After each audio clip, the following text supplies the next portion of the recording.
Fala, galera do mistério! Hoje a história é de arrepiar e aconteceu bem aqui no coração de São Paulo. Imaginem o seguinte: você é Lucas Menezes, um jovem jornalista fascinado pelo sobrenatural, sempre em busca do próximo caso para o seu canal. Uma noite, ao chegar em casa, encontra um envelope estranho deslizado por baixo da porta, sem remetente, sem selo. A curiosidade é mais forte.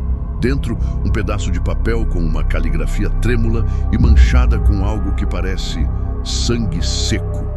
A mensagem é curta, mas congela a alma. Alguém vai morrer amanhã, às 23h13, e você vai estar lá.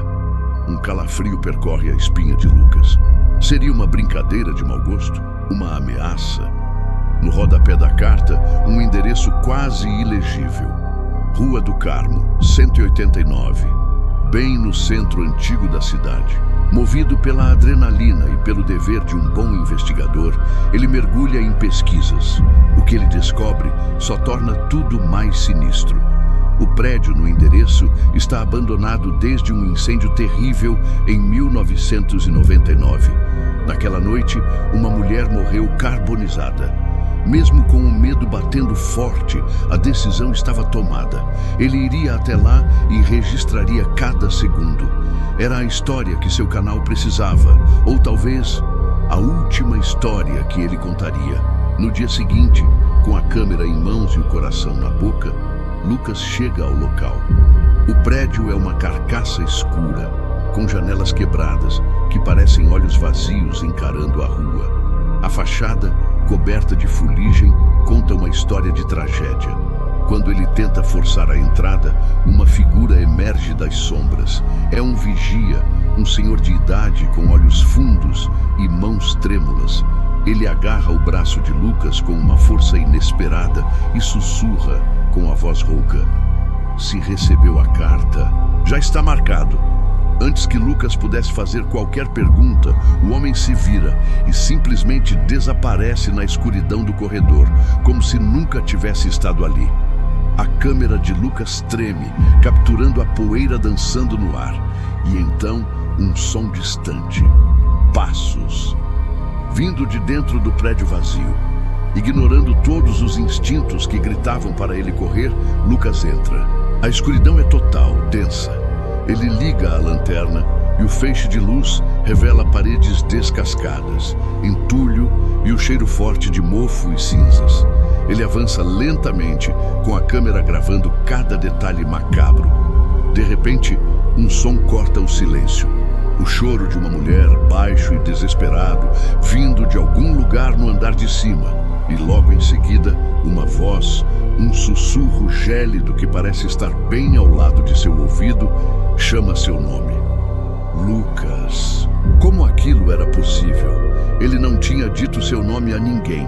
A luz da sua lanterna começa a piscar freneticamente. O pânico começa a se instalar. Ele aponta a luz para um canto e vê uma mesa antiga, coberta por uma camada grossa de poeira. Sobre ela, dezenas de cartas, idênticas à que ele recebeu. Ele se aproxima, tremendo, e começa a ler os nomes e as datas. Cada carta pertencia a uma pessoa que morreu de forma misteriosa ou trágica em São Paulo ao longo dos últimos 20 anos. Ele estava segurando um arquivo da morte. Em meio à pilha de envelopes amarelados pelo tempo, uma carta se destacava. A data era 13 de março de 1999, o dia do incêndio. A caligrafia era delicada, feminina. Pertencia a uma mulher chamada Helena Duarte, a vítima fatal daquele fogo. Com o coração acelerado, Lucas começa a ler. Helena não apenas descrevia com detalhes aterrorizantes como ela mesma morreria naquela noite, mas também previa o destino de várias outras pessoas, as mesmas cujos nomes estavam nas outras cartas. Era como se ela fosse uma cronista do inevitável.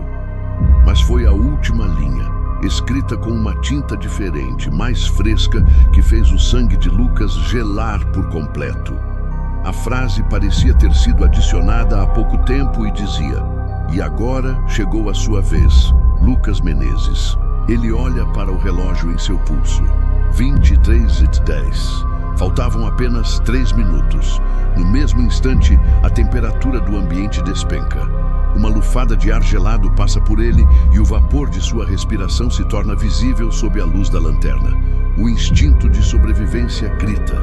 Ele se vira e corre em direção à saída, mas a porta de madeira maciça não se move. Ele a empurra, a chuta, mas ela está trancada por fora. O choro que antes era baixo, agora se transforma em gritos de agonia que ecoam por todo o prédio. As dezenas de cartas sobre a mesa começam a levitar, uma a uma, voando pelo ar e formando um círculo perfeito no centro da sala. E no meio desse círculo de papel e poeira, uma forma começa a se materializar. Uma sombra feminina, coberta de cinzas, com contornos que se retorciam em dor. Helena. Era ela. A figura de cinzas se solidifica, revelando o rosto de uma mulher com uma expressão que era uma mistura impossível de tristeza profunda e um sorriso medonho. Seus olhos vazios fixaram-se em Lucas. Ela estende uma mão esquelética em sua direção e sussurra, sua voz um eco de fogo e sofrimento. Eu só escrevia o que me faziam escrever. Agora é sua vez de continuar. No mesmo momento, a carta que Lucas segurava em sua mão começa a queimar.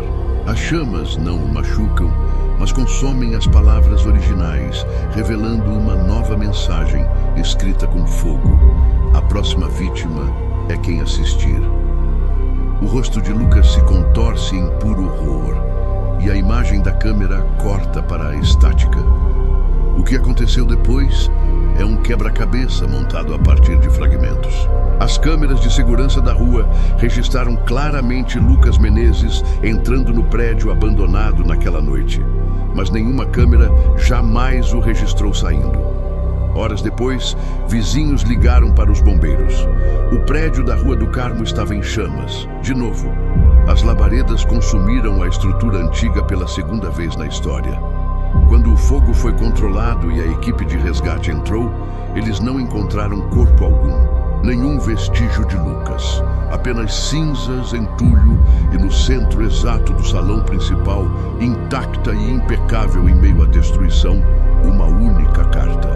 A história poderia ter terminado aí, como mais um caso arquivado e sem solução, mas não terminou. Dias depois, outra jornalista investigando o desaparecimento de Lucas encontrou essa mesma carta durante uma reportagem no local. Em uma transmissão ao vivo, buscando respostas, ela a abriu em frente às câmeras. Dentro não havia um texto longo, apenas uma única frase, curta e definitiva, escrita com o que parecia ser carvão. O ciclo nunca termina. E no verso da folha, um desenho.